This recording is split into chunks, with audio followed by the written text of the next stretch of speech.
ये है 10,000 फीट की ऊंचाई पर हिमालय की गोद में बसा 51 शक्तिपीठों में से एक मां सुरकंडा देवी मंदिर, जहां तक पहुंचने का रास्ता किसी स्वर्ग से कम नहीं है। ये वो जगह है जहां खुद देवताओं को भी तपस्या करके माता की मदद मांगनी पड़ी थी।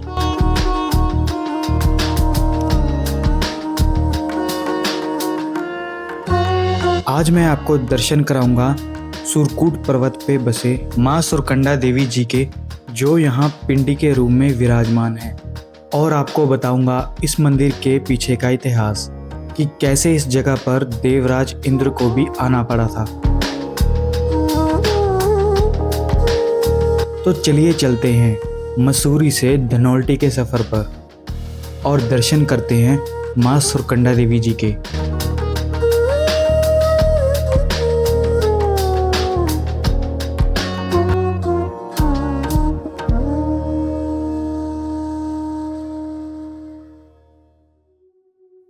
सुरकंडा देवी पहुंचने के लिए आप डायरेक्ट देहरादून से या मसूरी से जा सकते हैं। मैं अपने दिन की शुरुआत करता हूं पहाड़ों की रानी मसूरी से।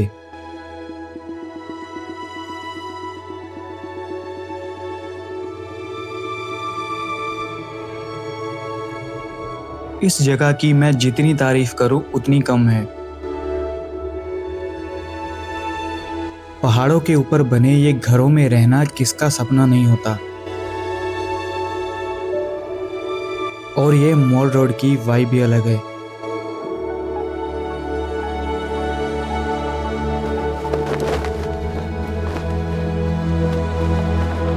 तो चलिए चलते हैं धनौल्टी की तरफ।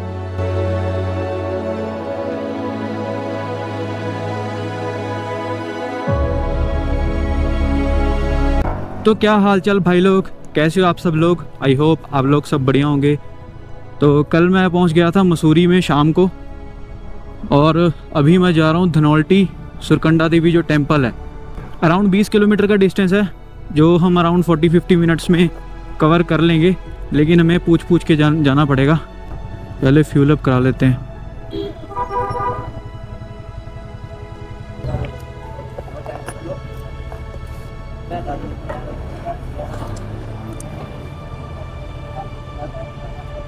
धनौल्टी में मैंने सिर्फ एक ही जगह जाना है, वो है सुरकंडा देवी टेम्पल, और कहीं मेरा जाने का मन नहीं है। वैसे काफ़ी और जगह है वहाँ पे घूमने वाली।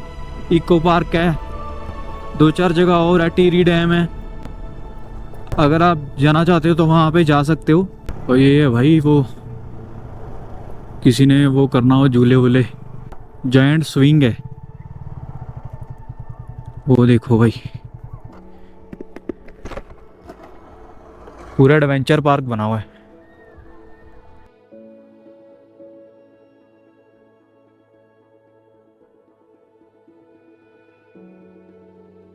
यहाँ पे बंजी जंपिंग भी है शायद।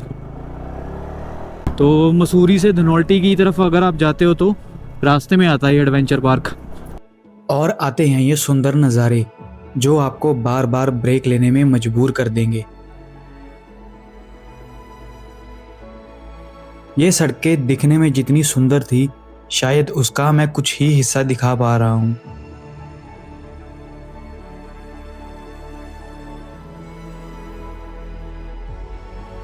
और अगर आप ऑफ सीजन में आते हो तो आपको यहाँ पे स्कूटी का रेंट पड़ेगा 500 रुपये। डिपेंड करता है बाकी बंदे पे, 500 से 700 आपको पड़ेगा। और अगर आप आते हो पीक सीजन में तो वही चार्जेस आपको पड़ेंगे 1000 से 1200।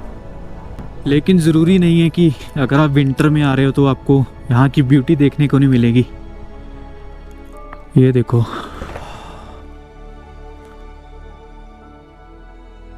दूर तो थोड़ा फोगी सा है, ये चीज़ कितनी सही लग रही है।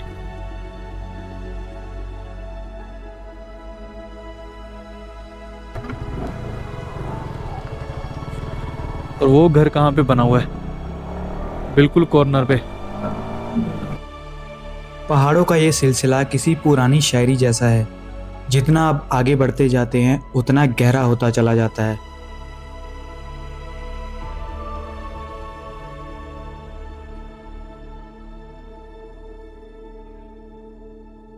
तो अभी मैं एंटर कर चुका हूँ धनौल्टी में, और सुरकंडा देवी टेम्पल यहाँ से है 5-6 किलोमीटर, तो 15-20 मिनट का रास्ता है। बाकी आपको आगे चल के कराते हैं दर्शन सुरकंडा देवी के।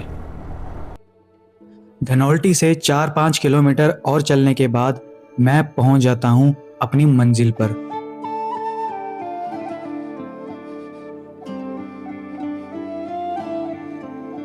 यहाँ पर आपको बहुत सी दुकानें मिल जाएंगी जहाँ से आप प्रसाद वगैरह ले सकते हो। ये है उस मंदिर तक जाने का रास्ता जहाँ के लिए मैं काफ़ी एक्साइटेड था। जब आप मंदिर की स्टार्टिंग में पहुंचोगे तो आपको 2 तरीके मिलेंगे मंदिर तक पहुंचने के। या तो आप मेरी तरह 2 किलोमीटर का स्टीप ट्रैक करके 1 घंटे में मंदिर तक पहुंच सकते हो, और दूसरा रास्ता इजी है, आप 225 रुपये खर्च करके रोपवे से भी जा सकते हो। और जब आप मंदिर में एंटर होते हो तो आपको उस दिव्य शक्ति का एहसास ज़रूर होगा।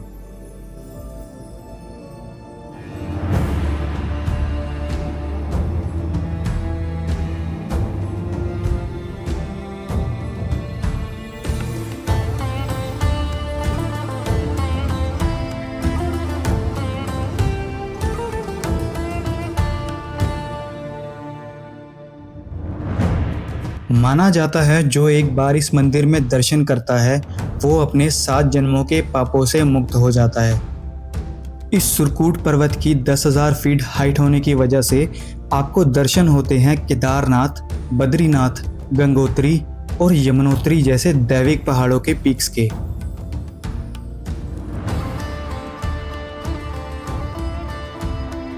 जब आप इस मंदिर में आते हो तो आपको इस मंदिर का इतिहास जानने को मिलता है। कहते हैं ब्रह्मापुत्र राजा दक्ष ने एक यज्ञ करवाया था जिसमें उन्होंने माता सती और भगवान शिव को आमंत्रित नहीं किया था। माता सती के राजा दक्ष से वजह पूछने पर राजा दक्ष भगवान शिव का अपमान करते हैं, जो कि माता सती सहन नहीं कर पाती और अपने आप को उसी यज्ञ कुंड में भस्म कर लेती हैं। जब भगवान शिव को इस बात का पता चलता है तो वो रौद्र रूप धारण कर माता सती के शरीर को उठाकर हिमालय के चारों तरफ तांडव करने लग जाते हैं। उनका ये रूप देखकर कई देवता भगवान विष्णु जी से जाकर शिव जी को शांत करने की मांग करते हैं। तब भगवान विष्णु अपने सुदर्शन चक्र से माता सती के शरीर के 51 हिस्से कर देते हैं। ये 51 हिस्से जहाँ जहाँ गिरे वो जगह शक्तिपीठों के नाम से जानी गई है, और इस पर्वत पर माता का सिर गिरा था, जिसकी वजह से इस मंदिर का नाम पड़ा श्री सुरकंडा देवी। मंदिर के ठीक सामने आप दर्शन करते हो भगवान शिव और पार्वती जी के। इसके साथ ही शिवलिंग के दर्शन करते हुए आपको हनुमान जी के दर्शन करने का मौका मिलता है, और आखिर में आप दर्शन कर सकते हो भैरव जी के।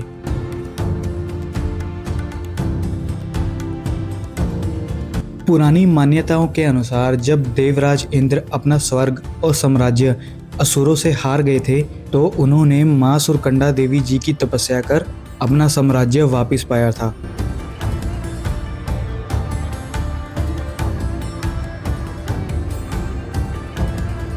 आई होप मैंने आपको मां सुरकंडा देवी जी के दर्शन अच्छे से कराए होंगे।